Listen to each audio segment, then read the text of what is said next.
سونا کی بات سن کر برکھا پریشان ہو گئی۔ اس نے پرتشویش لہجے میں پوچھا، سونا کیا ہوا؟ موبائل فون سونا کے کان سے لگا ہوا تھا اور آنکھیں قبر پر جمی ہوئی تھیں۔ سامنے جو ہو رہا تھا اس نے زبان گنگ اور کان بہرے کر دیے تھے۔ وہ سن رہی تھی لیکن سمجھ نہیں رہی تھی، بولنا چاہ رہی تھی لیکن زبان ساتھ نہیں دے رہی تھی۔ تب برکھا بہت غصے سے چیخی، کیا ہوا؟ بولتی کیوں نہیں؟ برکھا جی بتاتی ہوں، وہ بمشکل بولی۔ فون داسم کو دے، برکھا نے حکم دیا۔ سونا نے فوراً فون داسم کی طرف بڑھا دیا۔ وہ خود پریشان تھا اور قبر کو بغور دیکھ رہا تھا۔ وہ سمجھا برکھا نے فون بند کر دیا ہے، لہٰذا سونا نے اسے موبائل فون واپس کر دیا ہے کہ وہ جیب میں ڈال لے۔ داسم نے فون آف کر کے جیب میں ڈال لیا۔ اس کی نظریں قبر پر جمی ہوئی تھیں۔ جو کچھ ہوا تھا آنن فانن ہوا تھا، بس چند لمحوں میں کھیل مکمل ہو گیا تھا۔ قبر اچانک دو حصوں میں تقسیم ہوئی تھی اور سائل عمر جو قبر پر لیٹا ہوا تھا ماں چادر اندر چلا گیا تھا اور پھر قبر اپنی جگہ آ گئی تھی۔ وہ دونوں گم سم حیران پریشان سے قبر کو دیکھ رہے تھے جو سائل عمر کو نگل گئی تھی۔ اب یہ احساس ہی نہیں ہو رہا تھا کہ چند لمحے قبر شک ہوئی تھی۔ فون بند ہونے پر برکھا کو بڑا غصہ آیا۔ اس نے جلدی سے دوبارہ ڈائل کیا۔ رنگ ہونے پر داسم نے جلدی سے موبائل فون جیب سے نکالا اور کان سے لگا کر بولا، ہیلو۔ ہیلو کے بچے، تو نے فون کیسے بند کیا؟ برکھا داڑھی۔ برکھا جی مجھے سونا نے فون دیا تو میں سمجھا اس نے مجھے فون رکھنے کو دیا ہے، اس نے ڈرتے ڈرتے کہا۔ تم دونوں پاگل ہو گئے ہو کیا؟ اور آخر ہوا کیا ہے؟ برکھا جی امتحان دو حصوں میں تقسیم ہوا اور سال صاحب اندر چلے گئے۔ یہ کیا بکواس کر رہا ہے تو؟ میں سچ کہہ رہا ہوں برکھا جی، بے شک آپ سونا سے پوچھ لیں۔ دے اسے فون۔ سونا، برکھا جی بات کرو۔ داسم نے موبائل فون اس کی طرف بڑھاتے ہوئے کہا، ہیلو۔ سونا نے لرزتی آواز میں کہا، سونا یہ کیا بکواس کر رہا ہے؟ ایسا ہی ہوا ہے برکھا جی، اس تہان نے ساحل جی کو نگل لیا ہے، چترو بیل لے گیا ہے انہیں۔ سونا نے مزید وضاحت کی، میں دیکھ لوں گی اس نٹ کی اولاد کو، یہ سب میری غیر موجودگی کی وجہ سے ہوا ہے، میں وہاں ہوتی تو ایسی جرات نہ کر پاتا، میں ادھر ورشا کی وجہ سے پھنس گئی، میں نمٹ لوں گی اس سے، تم لوگ وہیں رہو۔ سونا تو نے اب استحان 1 منٹ کو خالی نہیں چھوڑنا ہے، سمجھ گئی نا؟ جی برکھا جی، وہ سہم کر بولی۔ اور سن، میں تجھے کچھ پاٹ بتاتی ہوں، وہ وہاں بیٹھ کر پڑھ۔ مجھے جیسے ہی ورشا کے بارے میں کچھ معلوم ہوا تو اس معاملے سے نمٹ کر میں فوراً وہاں پہنچ جاؤں گی۔ ٹھیک ہے سونا، دیکھ ذرا ہوشیاری سے رہنا، بس تو استحان سے ضرورت کے وقت نکلے گی، تیرا کھانا پینا وہیں ہوگا، داسم تیرے کھانے پینے کا بندوبست کرے گا۔ یہ کہہ کر برکھا نے فون بند کر دیا اور گہرا سانس لیا۔ وہ خاصی پریشان ہو گئی تھی، اسے ہر طرف سے ناکامی کا منہ دیکھنا پڑ رہا تھا۔ ورشا کو اس نے خاص مشن پر بھیجا تھا، ورشا وہاں وقت پر نہ پہنچ سکی جس کی وجہ سے برکھا کے ایک بڑے آدمی کے ساتھ ناراضگی ہو گئی۔ چلو ناراضگی تو کوئی اتنا بڑا مسئلہ نہیں تھا، وہ کسی اور موقع پر اس بڑی شخصیت کو منا لے گی۔ مسئلہ ورشا تھی، جانے وہ کہاں غائب ہو گئی، جانے اس پر کیا بیتی۔ اب بھی وہ ورشا کے غائب ہونے کا معمہ حل نہ کر پائی تھی کہ وہ شکاری ناصر مرزا گھر میں آ کودہ۔ اس نے اسے سزا دینا چاہی تو وہ صاف بچ نکلا۔ برکھا کو اپنی وار کی ناکامی پر بڑی حیرت ہوئی، وہ شاید کہیں سے کچھ سبق پڑھ کر آ گیا تھا، خیر اس سے وہ اچھی طرح نمٹ لے گی۔ اس کا اصل مشن تو سائل عمر تھا، اس کی زندگی کا حاصل، جسے اس نے بڑی مشکل سے تلاش کیا تھا اور ایک لمبے عرصے سے اس کے پیچھے لگی تھی۔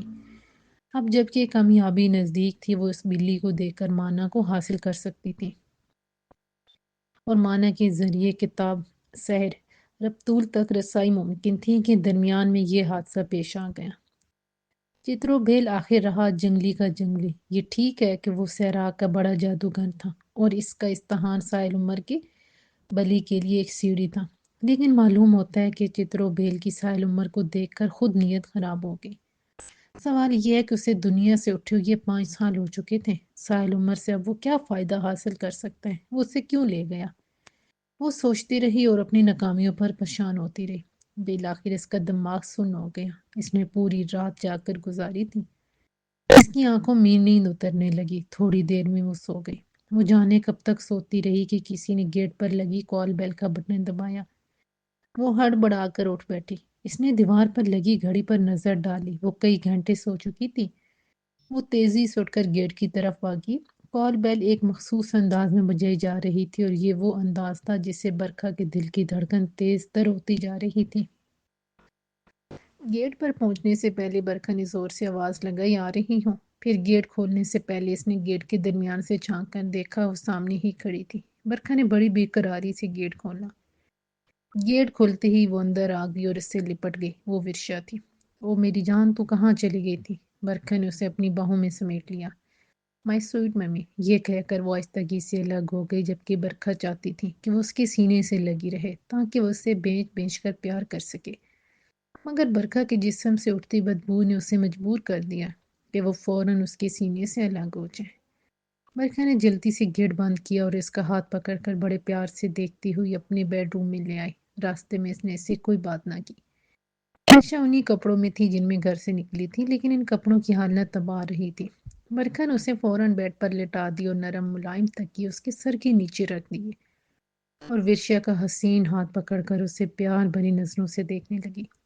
کیا دیکھ رہی ہو ممی؟ ورشا نے پوچھا۔ تجھے دیکھ رہی ہوں میری جان، تو خیریت سے تو ہے نا؟ ہاں ممی، میں خیریت سے ہوں، بس دراصل تھک گئی ہوں، لمبا سفر کر کے آئی ہوں نا۔ ہوا کیا تھا؟ مجھے اغوا کیا گیا تھا۔ کون تھے وہ لوگ؟ برکھا نے غصے سے پوچھا۔ ممی تھے نہیں تھا، اغوا تو مجھے خیر کئی بندوں نے کیا تھا، لیکن اغوا کرانے والا ایک تھا۔ کون ہے وہ کتے کا بچہ؟ میں اس کی 7 پشتوں کو جلا کر رکھ دوں گی۔ وہ تیش میں آ گئی۔ اختر شاہ، تم اسے ضرور جانتی ہوگی۔ اختر شاہ؟ برکھا نے اپنی یادداشت کو کنگالا۔ ارے وہ فیروز شاہ کا بیٹا تو نہیں؟ جی امی، وہی، ورشا نے بتایا۔ معلوم ہوتا ہے باپ کے مرنے کے بعد اب وہ بالکل ہی بے لگام ہو گیا ہے۔ اپنی زندگی میں بھی فیروز شاہ اس کی آوارگیوں پر نالا رہتے تھے۔ اچھا، تو یہ حرکت اس کی تھی۔ کیا چاہتا تھا وہ؟ ایک آوارہ نوجوان جس کے پاس بے پناہ دولت ہو کیا چاہ سکتا ہے؟ ورشا نے سوال میں جواب دیا۔ لیکن اس نے تجھے دیکھا کہاں؟ برکھا حیرت زدہ تھی۔ میرا فیروز شاہ کے پاس آنا جانا تھا، لیکن میں نے آج تک اختر شاہ کو نہیں دیکھا۔ تو اس نے تجھے کیسے دیکھ لیا؟ اس نے مجھے ایک پینٹنگ کی نمائش میں دیکھا تھا، اسی نمائش میں جہاں سائل عمر سے میری پہلی ملاقات ہوئی تھی، ورشا نے بتایا۔ وہ جاہل پینٹنگ کی نمائش میں کہاں آ پہنچا؟ پتہ نہیں ممی، ویسے وہ ہے بہت وحشی۔ ایک لمحے میں بندے کی پیشانی پر ریوالور رکھ کر اسے ختم کر دیتا ہے۔ اس کے لوگوں میں اس کی بڑی دہشت ہے۔ وہاں ایک چندن نام کی عورت بھی تھی۔ اس کو جب معلوم ہوا کہ میں آپ کی بیٹی ہوں تو اس نے میرا بہت خیال رکھا، لیکن وہاں سے نکالنے میں وہ میری کوئی مدد نہ کر سکی۔ وہ اختر شاہ کے نام سے کانپتی تھی۔ چندن؟ وہ گوری سی چھوٹے قد کی عورت تو نہیں؟ برکھا نے پہچان بتائی۔ جی وہی، ورشا نے تصدیق کی۔ وہ فیروز شاہ کی خاص خادمہ تھی۔ مجھ سے اس نے اپنے شوہر کے لیے پوڑیاں لی تھی۔ ہاں وہ بتا رہی تھی، ورشا نے کہا، پھر مسکرا کر بولی، ممی یہ اختر شاہ تو بہت ڈرپوک نکلا۔ کیا ہوا؟ برکھا نے حیران ہو کر اسے دیکھا۔ میں نے پیٹھ موڑ کر جب عور کی ایک جھلک دکھائی تو وہ بری طرح بھاگا کہ میں کہکا لگائے بنا نہ رہ سکی۔ ممی، ایک اتنا نڈر شخص کہ ایک لمحے میں گولی مار کر بندے کو پرے پھینکوا دے، اتنا بزدل بھی ہو سکتا ہے کہ پیٹھ پر حرکت کرتا ہوا بچھو دیکھے اور خوف زدہ ہو کر کمرے سے بھاگ جائے؟ نہ صرف بھاگ جائے بلکہ اپنی قیدی کو آزاد کرنے کا حکم بھی دے دے۔ ورشا اس وقت کا تصور کر کے پھر ہنس پڑی۔ ہاں ایسا ہو سکتا ہے میری جان، دور کیوں جاؤں، تمہارا باپ ایک انتہائی نڈر شخص تھا، لیکن کبھی ٹہلتے ہوئے سڑک پر کوئی کتا دکھائی دے جاتا تو یقین کرو کہ وہ میرے پیچھے ہو جاتا تھا۔ یہ کہہ کر وہ مسکرائی۔ میں اور ایک ایسی شخص کو جانتی ہوں کہ اگر اس کے سامنے کوئی شیر آ جائے تو اس سے نہ ڈرے، لیکن لال بیگ کو دیکھ کر اس کی جان نکل جاتی تھی۔ اسے صوفے کے پیچھے سے نکالنے کے لیے مجھے لال بیگ کو مارنا پڑتا۔ صوفے کے پیچھے سے نکالنے کے لیے؟ ورشا نے دہرایا۔ میں سمجھی نہیں۔ لال بیگ کو دیکھ کر وہ صوفے کے پیچھے چھپ جاتا تھا، برکھا نے وضاحت کی۔ اچھا، ورشا نے ہنستے ہوئے کہا۔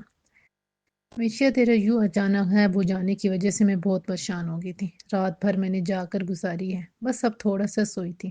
اب تو یہاں یہ کر کہ نہا کر کپڑے تبدیل کر لے، میں تیرے لیے چائے بنواتی ہوں، چائے پی کر تم سو جانا۔ برکھا نے اسے پیار بھری نظروں سے دیکھتے ہوئے یہ مشورہ دیا۔ ٹھیک ہے ممی، ورشا نے بڑی فرمانبرداری سے کہا اور واش روم کی طرف چلی گئی۔ 10-15 منٹ کے بعد جب وہ شاور لے کر نکلی تو برکھا اس کے لیے چائے تیار کر چکی تھی۔ وہ ٹرے سجائے اس کی منتظر تھی۔ سرخ پانی کے 2 قطرے اس نے خالی کپ میں ڈال دیے تھے۔ جب وہ نہا دھو کر نکلی تو اس نے کپ میں چائے انڈیل دی۔ ورشا پاپ پر بہت شوق سے کھاتی تھی۔ برکھا نے دوسرے لوازمات کے ساتھ اس کے لیے چند پاپڑ بھی تل دیے تھے۔ چائے سے فراغت کے بعد ہی ورشا کو نیند نے آ گرا۔ اس نے جمائی لی اور اٹھتی ہوئی بولی، اچھا ممی، میں اپنے کمرے میں چلتی ہوں، مجھے نیند آ رہی ہے۔ ٹھیک ہے، تم سو جاؤ، برکھا نے کہا۔ میں رات کا کھانا ہاٹ پاٹ میں تمہارے کمرے میں رکھ دوں گی، جب آنکھ کھلے کھانا کھا لینا۔ تم کچن میں جانے کھانا گرم کرنے کی الجھن سے بچ جاؤ گی۔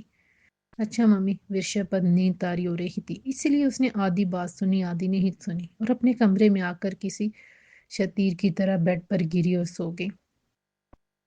برکھا کچھ دیر کے بعد ورشا کے بیڈ روم میں داخل ہوئی۔ وہ بالکل بے خبر بکھری ہوئی بیڈ پر سو رہی تھی۔ برکھا نے اپنی بیٹی کے چہرے پر نظر ڈالی۔ وہ کچھ دیر پہلے نہائی تھی، اسی لیے اس کے بال کھلے تھے۔ اس کے ریشم بال تکیے پر ڈیر تھے۔ چہرے پر جوانی کی چمک تھی۔ گنیری پلکیں خوبصورت آنکھوں پر پہرا دے رہی تھی۔ بھرے ہوئے گلابی لب 2 کلیوں کی طرح لپٹے ہوئے تھے۔ برکھا اسے کچھ دیر بڑے غور سے دیکھتی رہی۔ اچانک اسے اپنی جوانی یاد آ گئی۔ کبھی وہ بھی اتنی ہی حسین تھی، یا شاید ورشا سے بھی دلکش۔ یہ حسن چلا کیوں جاتا ہے؟ جوانی ختم کیوں ہو جاتی ہے؟ جوانی آ کر ٹھہر کیوں نہیں جاتی؟ اگر ایسا ہوتا کہ جوانی آ کر جانے کا نام نہ لیتی تو کس قدر اچھا ہوتا۔ وہ اس مسئلے پر تحقیق کرے گی۔ کوئی ایسا عمل ضرور ہوگا جس کے کرنے سے جوانی ٹھہر جاتی ہو، یا گزری ہوئی جوانی کو واپس لایا جا سکتا ہوگا۔ اس کا شیطانی ذہن اس مسئلے کی طرف راغب ہو گیا تھا۔ پھر فوراً ہی اسے سائل عمر کا خیال آیا۔ ابھی تو سائل عمر فوری مسئلہ تھا، وہ ہاتھ سے نکلا جا رہا تھا۔ پہلے اسے حاصل کرنا تھا، پھر اس کی بلی دے کر مانا کا مالک بننا تھا۔ مانا کے مل جانے کے بعد اس سے مدد لی جا سکتی تھی۔ طویل عمر کے ساتھ مستقل جوانی کا راز معلوم کیا جا سکتا تھا۔ برکھا اصل میں ورشا کے کمرے میں یہ دیکھنے آئی تھی کہ وہ گہری نیند سو گئی ہے یا نہیں۔ یہاں آ کر وہ اس کے چہرے میں کھو گئی اور کہاں سے کہاں بھٹک گئی۔ اسے گہری نیند میں دیکھ کر وہ واپس اپنے کمرے میں آ گئی۔ اپنے کمرے میں آ کر وہ ٹیلی فون ملانے لگی۔ ہیلو۔ ادھر سے داسم نے کال ریسیو کی۔ ہاں داسم، کیا صورتحال ہے؟ برکھا نے داسم کی آواز پہچان کر سوال کیا۔ ابھی تو کچھ پتہ نہیں چلا، داسم نے صورتحال بتائی۔ سونا کہاں ہے؟ اندر استحان پر۔ عام کے حکم کے مطابق وہاں سے ہلی نہیں ہے۔ بہت اچھی بات ہے، ذرا اس کو فون دو۔ کچھ دیر فون پر خاموشی چھائی رہی، پھر سونا کی آواز سنائی دی۔ جی برکھا جی۔ ہاں سونا، پاٹھ جاری ہے؟ برکھا جی پاٹھ تو جاری ہے، لیکن وہ پکڑ میں نہیں آ رہا۔ وہ جنگلی اتنی آسانی سے پکڑ میں نہیں آئے گا، ٹھہر میں آتی ہوں۔ سونا ایسا کرو، داسم کو فوراً میرے پاس بھیج دو، اس نے حکم دیا۔ جی اچھا، سونا نے فرما برداری سے کہا۔ داسم اس کا حکم سنتے ہی فوراً چل پڑا۔ جب وہ بنگلے پر پہنچا تو برکھا اس کا بے چینی سے انتظار کر رہی تھی۔ اس نے ورشا کے لیے کھانا رکھ دیا تھا اور اس کے کمرے کو باہر سے تالا لگا دیا تھا۔ وہ ورشا پر یہ ظاہر نہیں کرنا چاہتی تھی کہ وہ گھر میں نہیں ہے۔ گھر سے نکل کر اس نے بنگلے کے گیٹ پر بھی تالا لگا دیا اور داسم کے ساتھ گاڑی میں بیٹھ کر فوراً ہی استحان کی طرف چل دی۔ کوئی 12:15 کا عمل ہوگا کہ اچانک ورشا کی آنکھ کھل گئی۔ کمرے میں گہرا اندھیرا تھا۔ اس نے اٹھ کر لائٹ جلائی۔ گھڑی میں وقت دیکھا تو آدھی رات گزرنے کا احساس ہوا۔ بیڈ کی سائڈ ٹیبل پر ہاٹ پاٹ موجود تھا۔ اسے بڑی حیرت ہوئی کیونکہ برکھا کچن میں بالکل نہیں گھستی تھی۔ کچن کا زیادہ تر کام ورشا کو کرنا پڑتا تھا، لیکن آج وہ اتنی مہربان ہوئی تھی کہ شام کو اس نے نہ صرف چائے لوازمات بنا کر پلائی تھی، بلکہ کھانا بھی تیار کر کے اس کے سرہانے رکھ دیا تھا کہ رات کو جب بھی اس کی آنکھ کھلے تو گرما گرم کھانا مل جائے۔ پھر ایک دم یہ خیال اس کے دماغ میں آیا، کہیں ایسا تو نہیں کہ اسے کھانا دے کر کمرے میں بند کر دیا گیا ہو۔ وہ فوراً دروازے کی طرف بڑھی۔ دروازہ کھول کر دیکھا تو وہ نہیں کھلا۔ اس کا خیال درست نکلا، آج پھر اس کی ممی کسی واردات میں مصروف تھی۔ اسے بے اختیار ساحل عمر یاد آیا۔ ساحل عمر کے بارے میں برکھا نے صرف اتنا بتایا تھا کہ ساحل عمر بنگلے پر آیا تھا اور اس نے اسے داسم کے ساتھ کہیں بھیجا ہے۔ یہ بات بھی ورشا کو اس وقت بتائی گئی تھی جب ناصر اور مسعود اس کی تلاش میں بنگلے پر آ گئے تھے اور انہیں ٹالنے کے لیے برکھا نے اسے گیٹ پر بھیجا تھا۔ اس نے بیڈ پر فون کر اپنی گود میں رکھا اور ساحل عمر کے گھر کا نمبر ڈائل کرنے لگی۔ اس کی نظریں گھڑی پر تھیں۔ یہ وقت اگرچہ فون کرنے کا نہیں تھا، پھر بھی وہ فون کرنے بیٹھ گئی تھی۔ اگر اس نے فون اٹھا لیا تو ٹھیک ہے ورنہ بند کر دے گی۔ 2 گھنٹوں کے بعد فون تو اٹھا لیا گیا لیکن یہ آواز سائل عمر کی نہیں تھی۔ اماں ہیلو ہیلو کرتی رہ گئی۔ ورشا نے خاموشی سے فون بند کر دیا۔ اس کی سمجھ میں نہ آیا کہ فون اماں نے کیوں اٹھایا۔ کیا سائل عمر گھر پر نہیں ہے یا اتنی جلدی سو گیا ہے؟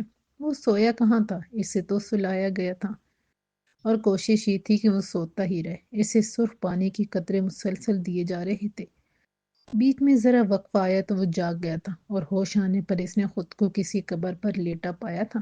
ابھی وہ حالات کا جائزہ لے ہی رہا تھا اور معاملات کو سمجھنے کی کوشش کر رہا تھا کہ پھر سے اس پر نیند کا غلبہ ہو گیا تھا۔ اس مرتبہ جو اس کی آنکھ کھلی تو اس نے خود کو ریت پر لیٹا ہوا پایا۔ شام کا وقت تھا، سورج آگ کا گولا بنا زمین کے اوپر جھک رہا تھا۔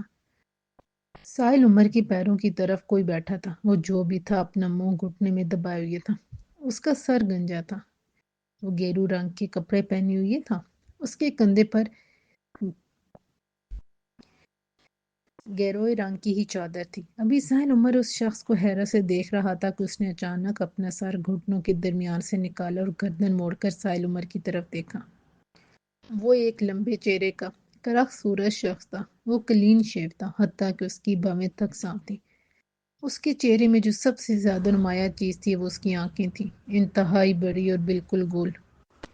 اس کی آنکھیں دیکھ کر الو کی آنکھیں یاد آتی تھیں اور وہ اسے دیکھ کر فوراً کھڑا ہو گیا۔ اس نے کندھے پر پڑی چادر کو اپنے سر پر صافے کی طرح باندھا اور سائل عمر کو ایک انگلی سے اپنے ساتھ آنے کا اشارہ کیا۔ یہ دیکھے بغیر کہ سائل عمر اس کے پیچھے چل پڑا ہے یا نہیں، وہ ایک طرف چل دیا۔ سائل عمر فوراً اٹھا اور یہ سوچے بغیر کہ اس کے ساتھ جانا چاہیے یا نہیں، کسی معمول کی طرح اس کے پیچھے چل دیا۔ وہ دونوں آگے پیچھے چلتے رہے۔ وہ لمبے چہرے والا وقفے وقفے سے سائل عمر کو مڑ کر دیکھ لیتا تھا۔ اس کے دیکھنے کے عمل میں جانے کیا بات تھی کہ سائل عمر کے جسم میں سنسنی سی پھیل جاتی تھی۔ پھر وہ مزید تیز تیز اس کے پیچھے چلنے لگتا تھا۔ سورج چھپنے تک وہ میدانی علاقے سے جنگل میں داخل ہو گئے۔ جنگل میں گھستے ہی اندھیرا گہرا ہو گیا۔ تب وہ شخص رکا۔ سائل عمر 10-15 قدم پیچھے تھا۔ ساحل کو اب چلنے میں دشواری ہو رہی تھی۔ تب وہ اس کے نزدیک پہنچا اور سائل عمر کا ہاتھ پکڑ لیا۔ سائل عمر نے محسوس کیا کہ اس کا ہاتھ برف کی طرح ٹھنڈا ہے۔ اب گہرا اندھیرا پھیل چکا تھا۔ جنگل میں اتنی تاریکی تھی کہ ہاتھ کو ہاتھ سجائی نہیں دے رہا تھا۔ لیکن اس شخص کی آنکھیں پتہ نہیں بلی کی تھیں یا وہ الو کی نسل سے تھا کہ بڑی تیزی سے آگے چلتا جا رہا تھا اور ساحل عمر اس کے ہاتھ کے سارے کھینچا چلا جا رہا تھا۔ سائل عمر اندازہ نہیں کر پایا کہ وہ اس طرح اندھیرے میں کتنی دیر چلے، لیکن یہ سفر اب اتنا لمبا ہو گیا تھا کہ اس پر تھکن طاری ہو گئی تھی۔ وہ چاہ رہا تھا کہ کچھ دیر کہیں بیٹھ کر سستا لے، لیکن وہ شخص رکنے کا نام نہیں لے رہا تھا۔ اس سے پہلے کہ سائل عمر چلنے سے انکار کر دیتا، اس شخص کی منزل آ گئی۔ مکمل تاریکی ہونے کی وجہ سے ساحل عمر اندازہ نہیں کر پایا کہ وہ کہاں پہنچا ہے، یہ کس قسم کی جگہ ہے۔ ابھی وہ یہ سوچ ہی رہا تھا کہ یہ شخص چراغ روشن کرے گا تو اسے اندازہ ہوگا کہ یہ کیسی جگہ ہے، لیکن اس شخص نے چراغ روشن کرنے کی بجائے اپنے ٹھنڈے ہاتھوں سے ساحل عمر کا سر پکڑ کر زور سے دبایا۔ اس عمل کے کرتے ہی اس کا دماغ تاریکی میں ڈوبتا چلا گیا۔ اس کی آنکھیں پہلے ہی تاریکی میں ڈوبی ہوئی تھی، اسے کوئی ہوش نہ رہا۔ جب اسے ہوش آیا تو اچھا خاصا اجالا پھیل چکا تھا۔ وہ ایک بڑے سے پتھر پر لیٹا ہوا تھا۔ اس پتھر کے اطراف میں کٹے ہوئے درخت تھے۔ یہ درخت 6 فٹ اونچے تھے اور 4 فٹ ان کا قطر رہا ہوگا۔ یوں محسوس ہوتا تھا کہ ان درختوں کو ایک سائز میں کسی آرے سے کاٹا گیا ہو، کیونکہ یہ درخت محض تنے تھے، اس لیے روشنی کے لیے رکاوٹ نہ تھے۔ باقی چاروں طرف جنگل تھا۔ ساحل عمر اٹھ کر بیٹھ گیا۔ اس کے سر میں شدید قسم کا درد ہو رہا تھا۔ وہ شخص جو اسے یہاں تک لایا تھا وہاں موجود نہ تھا۔ اس پتھر کی بائیں جانب ایک بانس گرا ہوا تھا اور اس بانس میں جو چیز لگائی گئی تھی وہ کسی ہوش مند کے ہوش اڑانے کے لیے کافی تھی۔ وہ 6 عدد کھوپڑیاں تھیں جن کے سر میں سوراخ کر کے بانس میں پرو دیا گیا تھا۔ یہ ایک دوسرے پر اس طرح رکھی گئی تھیں کہ مینار بن گیا تھا۔ ساحل عمر پتھر پر بیٹھا اطراف کا جائزہ لے ہی رہا تھا کہ وہ شخص اچانک سامنے سے آتا ہوا دکھائی دیا۔ اسے یوں محسوس ہوا جیسے وہ کسی کٹے درخت کی اوٹ سے نکلا ہو۔ وہ ایک اونچے قد کا شخص تھا۔ اس وقت اس کی چادر کندھے پر پڑی تھی اور اس کی کھوپڑی روشنی میں چمک رہی تھی۔ اس شخص نے اپنے ہاتھ میں ایک تھال اٹھایا ہوا تھا۔ وہ تھال اس نے پتھر پر سائل عمر کے سامنے رکھ دیا۔ اس تھال میں چھوٹی چھوٹی کٹوریاں رکھی ہوئی تھیں، ان میں مختلف قسم کی چٹنیاں تھیں۔ ایک پلیٹ میں آلو کی بھجیا اور گھی میں تربتر پوریاں تھیں۔ سائل عمر کو سخت بھوک لگی تھی۔ اس نے یہ سوچنے میں اپنا وقت ضائع نہ کیا کہ اس جنگل میں یہ ناشتہ کہاں سے لے آیا۔ وہ فوراً تھال پر ٹوٹ پڑا۔ جلدی اس نے تھال میں رکھا ناشتہ اپنے پیٹ میں اتار لیا۔ اسی تھال میں مٹی کا ایک برتن تھا جس میں پانی بھرا ہوا تھا۔ پانی ٹھنڈا اور میٹھا تھا۔ اس نے خوب سیر ہو کر پانی پیا۔ جب وہ ناشتے سے فارغ ہو چکا تو اس نے اس شخص کی طرف دیکھا جو ایک پتھر کے کونے پر بیٹھا اسے بڑی دلچسپی سے دیکھ رہا تھا۔ اس سے پہلے کہ ساحل عمر اس سے کوئی سوال کرتا، اس سے پوچھتا آپ کون ہیں، اس نے خود ہی جواب دے دیا۔ وہ بولا، میں چترو بیل ہوں۔ چترو بیل، سائل عمر نے دہرایا۔ بڑا عجیب نام تھا۔ اس نام کو اس نے کہاں سنا تھا؟ پھر ایک دم اسے یاد آیا کہ اس نے اس نام کو سنا نہیں بلکہ لکھا ہوا دیکھا تھا۔ اس قبر پر اس کے نام کا کتبہ نصب تھا۔ ہاں، چترو بیل، میں تمہیں برکھا کے جنگل سے چھڑا کر لایا ہوں، چترو بیل نے بتایا۔ میں برکھا کے قبضے میں تھا، لیکن مجھے تو یاد پڑتا ہے کہ میں قبر والے کمرے میں تھا اور وہاں برکھا نہیں تھی۔ کیا استحان پر برکھا کے بندے نہیں تھے؟ چترو بھیل نے سوال کیا۔ ہاں وہ تو تھے، سائل عمر نے اقرار کیا، لیکن برکھا کہاں تھی؟ میں تمہیں سمجھاتا ہوں کہ برکھا نے تمہارے ساتھ کیا کھیل کھیلا ہے، چترو بھیل نے کہا۔ اس نے جادو کے زور پر تمہیں اپنے بنگلے پر بلایا، پھر سرخ پانی کی بوندوں کے ذریعے تمہیں بے ہوش کر کے میرے استحان پر پہنچایا۔ میں اپنے وقت کا بہت بڑا جادوگر ہوں۔ اس نے میرے سارے تمہیں بلی کے لیے تیار کرنا تھا، لیکن جب میری نظر تم پر پڑی تو میں نے اسے تمہیں چھین لیا۔ میں نے تمہاری زندگی بچائی ہے۔ میں تمہیں یہاں ایک خاص مقصد کے لیے لایا ہوں۔ جب میرا کام ہو جائے گا تو میں تمہیں ہمیشہ کے لیے برکھا سے آزادی دلا دوں گا۔ وہ پھر تم پر کبھی قبضہ نہیں جما سکے گی۔ آپ مجھ سے کیا چاہتے ہیں؟ مجھے کیا کرنا ہوگا؟ تمہیں صرف ایک قتل کرنا ہوگا۔ ہے؟ کیا کہا؟ ساحل عمر سنبھل کر بیٹھ گیا۔ قتل کرنا ہوگا مجھے؟ ہاں، چترو بھیل نے انتہائی سنجیدگی سے کہا۔ تمہیں؟ گویا قتل کرنا آپ کے نزدیک کوئی مسئلہ ہی نہیں۔ آپ مجھے قتل کرنے کے لیے اس طرح کہہ رہے ہیں جیسے آئس کریم کھانے کے لیے کہہ رہے ہوں۔ وہ خفگی سے بولا۔ ہاں تم نے ٹھیک سمجھا، قتل کرنا میرے لیے آئس کریم کھانے جیسا لذت امیز عمل ہے۔ افسوس کہ اب میں اس لذت سے محفوظ نہیں ہو سکتا۔ چترو بھیل کی لہجے میں بڑی افسردگی تھی۔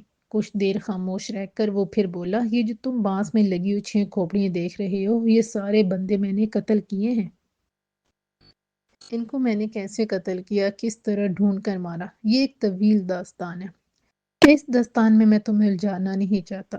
بس اتنا سن لو کہ ان لوگوں نے میری بیوی اور 2 بیٹیوں کو مارا تھا۔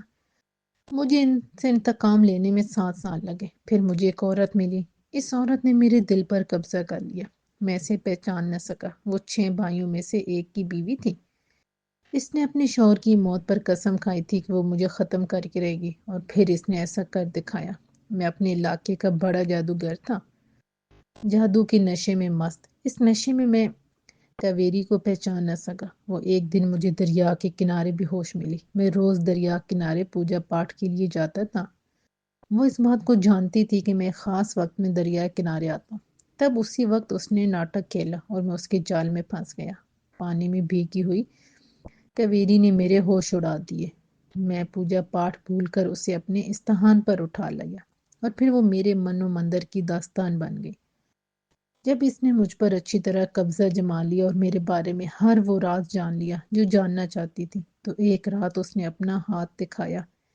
میرے پاس ایک نایاب سانپ کا زہر تھا جو ایک چھوٹی سی شیشی میں موجود تھا۔ یہ زہر میں نے ایک جوگی سے حاصل کیا تھا۔ یہ زہر مجھے ایک جادو کے عمل میں درکار تھا۔ یہ زہر اتنا تیز تھا کہ اس کا ایک قطرہ انسان کی ہلاکت کا باعث بن سکتا تھا۔ اس نے اس زہر کا ایک قطرہ دودھ میں ملا دیا۔ میں روز رات کو ایک گلاس دودھ پی کر سونے کا عادی تھا۔ کاویری نے اس رات میری طرف دودھ کا گلاس بڑھاتے ہوئے شرارت امیز لہجے میں کہا، چترو اس دودھ کو سنبھل کر پینا۔ وہ اس طرح کی شوخیاں اکثر کیا کرتی تھی، اور ان شوخیوں کی وجہ سے وہ مجھے اچھی لگتی تھی۔ اس کی طنز امیز گفتگو، دھمکی امیز لہجہ مجھے بہت پسند تھا۔ میں بھی اس کے ساتھ چھیڑ چھاڑ رکھتا تھا۔ میں جب بھی اسے تنگ کرتا وہ لہجے میں مٹھاس بھر کر کہتی، دیکھ چترو مان جا ورنہ میرے ہاتھوں قتل ہو جائے گا۔ اس رات جب اس نے مجھے دودھ کا گلاس پکڑایا تو میں نے گلاس پکڑتے ہوئے اس کا ہاتھ بھی تھام لیا اور ہنس کر بولا، کیا اس میں زہر ہے؟ ہاں یہی سمجھ لو، وہ ناک چڑھا کر بولی۔ کاویری کیا تو مجھے زہر بھی دے سکتی ہے؟ میں نے اس کی آنکھوں میں جھانکتے ہوئے کہا، ہاں کیوں نہیں دے سکتی، تو کیا سمجھتا ہے؟ میں تجھ سے بہت پیار کرتی ہوں، وہ ہنس کر بولی۔ ہاں میں یہی سمجھتا ہوں کہ تم مجھ سے بہت پیار کرتی ہے، اور جو پیار کرتا ہے وہ کبھی اپنے پیارے کو نقصان نہیں پہنچا سکتا۔ پھر میں نے اس کا ہاتھ چھوڑ کر گلاس تھام لیا اور اس کی طرف دیکھتا ہوا بولا، کاویری تیرے ہاتھوں تو زہر پینا بھی منظور ہے۔ یہ کہہ کر میں نے گلاس اپنے منہ سے لگا لیا اور چند لمحوں میں بغیر سانس لیے دودھ گھٹا گھٹ کر کر چڑھا لیا۔ دودھ حلق سے اترتے ہی مجھے یوں لگا جیسے بھونچال سا آ گیا ہو۔ میری زندگی کا دروازہ دھڑ سے بند ہو گیا اور میں چل بسا۔ ساحل عمر نے حیرت سے دہرایا، تم تو اس وقت زندہ نہیں ہو؟ نہیں میں زندہ نہیں ہوں، زندگی تو مجھ سے کاویری چھین کر لے گئے۔ چترو بھیل کی لہجے میں تپش آ گئی۔ میں مرنے کے بعد اپنی لاش کے نزدیک موجود تھا۔ یہ بات تو مجھے فوراً معلوم ہو گئی تھی کہ کاویری نے مجھے زہر دے دیا ہے، میری زندگی بن کر میری زندگی مجھ سے چھین لی ہے، لیکن میں یہ نہیں جان سکا تھا کہ اس نے ایسا کیوں کیا۔ یہ بات بھی مجھے موت کے بعد فوراً ہی معلوم ہو گئی۔ اس نے میری لاش کو حقارت سے دیکھتے ہوئے کہا، چترو تو نے میرے شوہر اور اس کے بھائیوں کو مارا، میں نے تجھے مار دیا۔ تو نے میرے شوہر اور اس کے بھائیوں کو گھات لگا کے بے خبری میں مارا، لیکن میں نے تجھے جتا کر مارا۔ میں عورت ہو کر تجھ سے بہادر نکلی، لعنت ہے تجھ پر۔ یہ کہہ کر اس نے میری لاش کو ٹھوکر لگائی، میرے منہ پر تھوکا اور استہان سے نکل گئی۔ او، وہ عورت تو بڑی چال باز نکلی، ساحل عمر نے بڑی سادگی سے کہا۔ ہاں ایسی ویسی، اس کی اس حرکت نے میری روح تک میں شعلے بھڑکا دیے۔ اس آگ میں جلتے ہوئے مجھے 5 سال ہو گئے۔ ان 5 سالوں میں تم پہلے آدمی تھے جسے میرے حوالے کیا گیا۔ اگرچہ برکھا کا مقصد کچھ اور تھا، لیکن میں نے تمہیں اپنے کام کے لیے چن لیا۔ اب تم کو میری مدد کرنی ہے، میری روح کو سکون پہنچانا ہے، اور یہ سکون اسی طرح پہنچ سکتا ہے کہ تم کاویری کو قتل کر دو۔ میں جانتا ہوں کہ وہ اس وقت کہاں ہے، وہ روز دریا پر کپڑے دھونے آتی ہے، تم بھی اسی کی طرح دریا کے کنارے بے ہوش ملو گے۔ تمہاری خوبصورتی اس کے دل کی دنیا تہس نہس کر دے گی، وہ تمہیں اپنے گھر لے جائے گی۔ ہوش میں آنے پر تم اسے خودکشی کی فرضی داستان سناؤ گے، جیسے اس نے مجھے سنائی تھی۔ چند دن تم اس کے ساتھ رہو گے اور اس کے ساتھ محبت کا ناٹک کھیلو گے، وہ تمہارے فریب میں آ جائے گی، پھر میں تمہیں زہر فراہم کر دوں گا، تم اسے دودھ میں ملا کر دو گے اور وہی مکالمے بولو گے جو اس نے بولے تھے۔ وہ تمہارے ہاتھوں انجانے میں زہر پینے پر راضی ہو جائے گی، جیسے میں ہو گیا تھا۔ اس کے زہر پینے کے بعد میں تمہیں وہاں پہنچا دوں گا جہاں تمہاری رہائش ہے۔ میں اس بات کی گارنٹی دیتا ہوں کہ برکھا سے تمہیں نجات مل جائے گی۔ تم نہیں جانتے کہ وہ تمہیں قتل کر کے کالی دنیا کی ایک زبردست طاقت مانا کو حاصل کرنا چاہتی ہے۔ بولو اب تم کیا چاہتے ہو؟ میری مدد کر کے زندگی چاہتے ہو یا انکار کر کے برکھا کے ہاتھوں قتل ہونا چاہتے ہو؟ اگر تم نے کاویری کا قتل نہ کیا تو پھر میں تمہیں برکھا کے حوالے کر دوں گا۔ اب اچھی طرح سوچ لو کہ تم کیا چاہتے ہو، قتل کے بدلے زندگی چاہتے ہو یا انکاری کے بدلے خود اپنا قتل؟ یہ کہہ کر وہ خاموش ہو گیا۔ ساحل عمر کو چترو بھیل نے عجیب مخمصے میں ڈال دیا تھا۔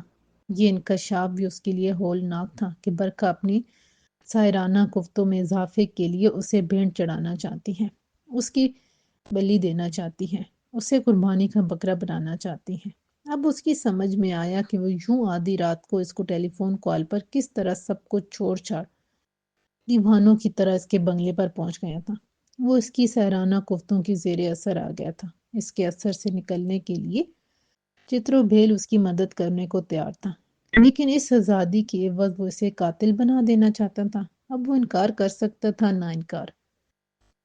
نوجوان تو کب تک سوچے گا، جلدی فیصلہ کر، میرے پاس وقت کم ہے، میں دھواں اڑتی ہوئی دیکھ رہا ہوں۔ برکھا نے میرے استحان پر میری واپسی کا عمل شروع کر دیا ہے، تو اپنا فیصلہ جلدی سنا، میں 10 تک گنتی گنتا ہوں، 1 2 3۔